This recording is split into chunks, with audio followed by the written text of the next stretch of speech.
The story of Nickelodeon, the once famous TV channel for kids, is a tale of incredible success, a big cultural impact, and, in recent years, a decline.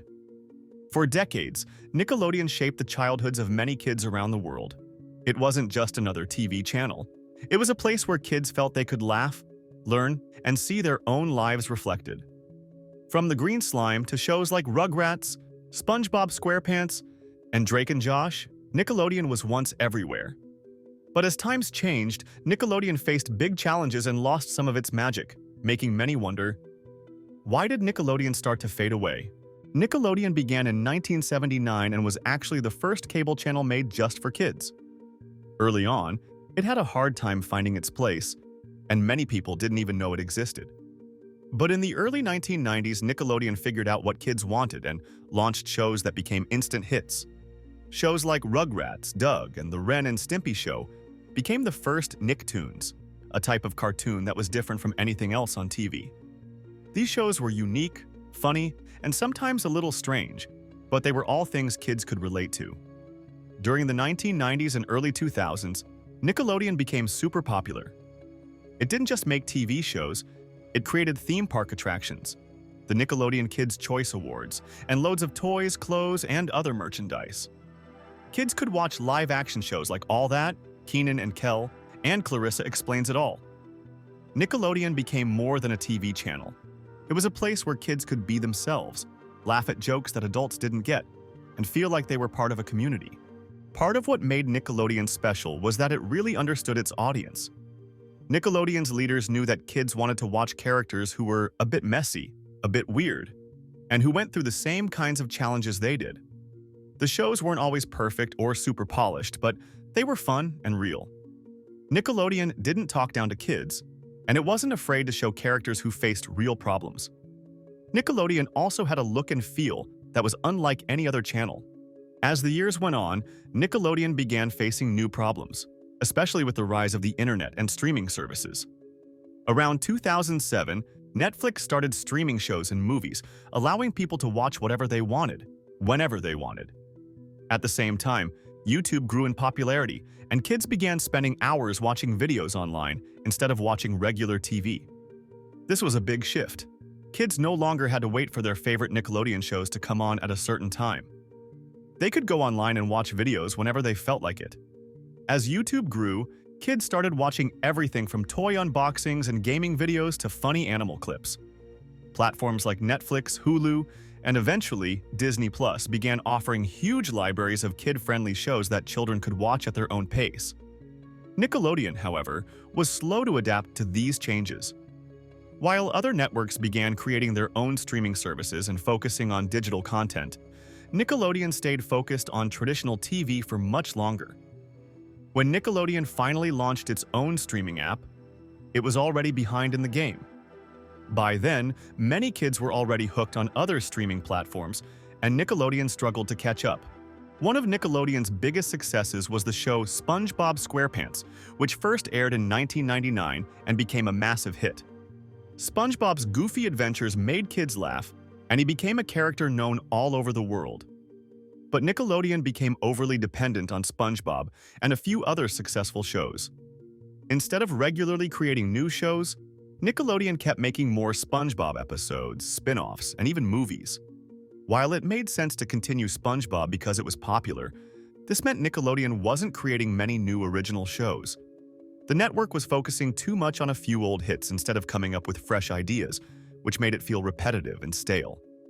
Many of Nickelodeon's other shows started feeling the same, which didn't attract new viewers who wanted something different. This made Nickelodeon look stuck in the past, while other platforms were coming out with fresh, original content all the time. When Nickelodeon was at its peak, it didn't have much competition.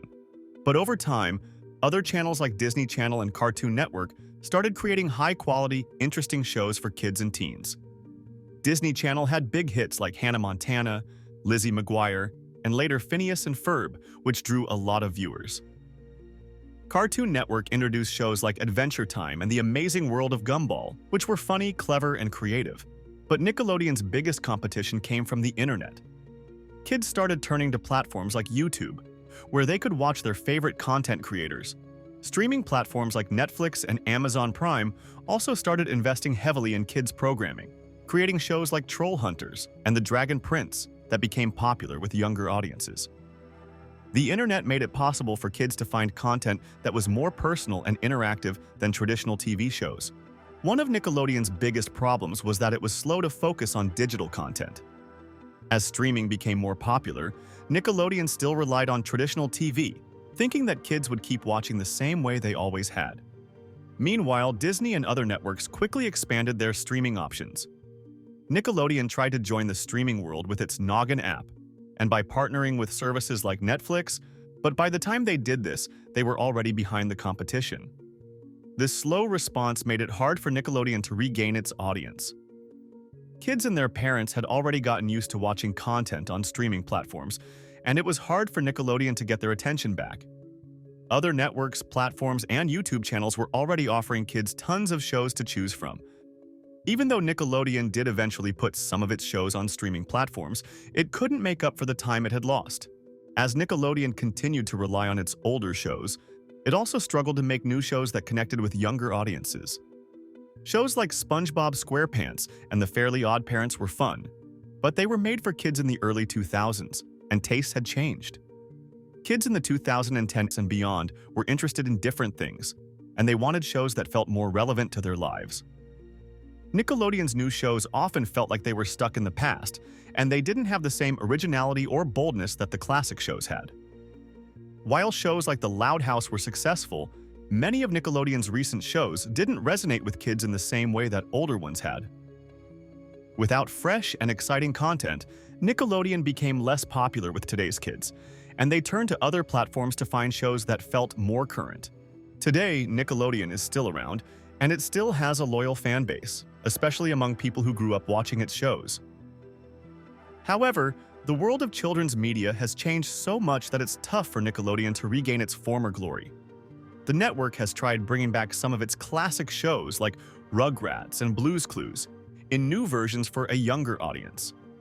While these have brought back some interest, they mostly appeal to fans who feel nostalgic.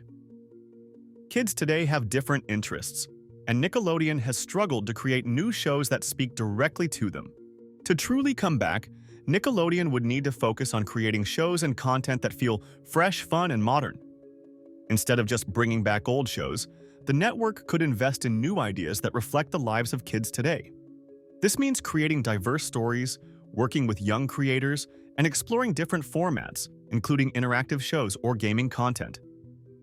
Nickelodeon could also make a stronger effort to reach kids on platforms they already use, like YouTube and TikTok. By making short, funny, or interesting clips and videos, Nickelodeon could connect with kids where they are already spending time. Creating original content for these platforms could help Nickelodeon attract a new generation of fans. Nickelodeon was once the king of kids' TV, but the world has changed. With the rise of streaming and digital platforms, kids now have endless options, and Nickelodeon has had trouble keeping up. It's not impossible for Nickelodeon to come back, but it would take bold changes and a willingness to try new things. By focusing on fresh ideas and connecting with kids where they already are, Nickelodeon could once again become a big part of kids' lives.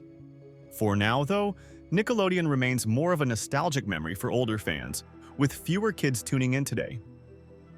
But with some smart changes, Nickelodeon could show the world that it still has the power to entertain and inspire a new generation of viewers.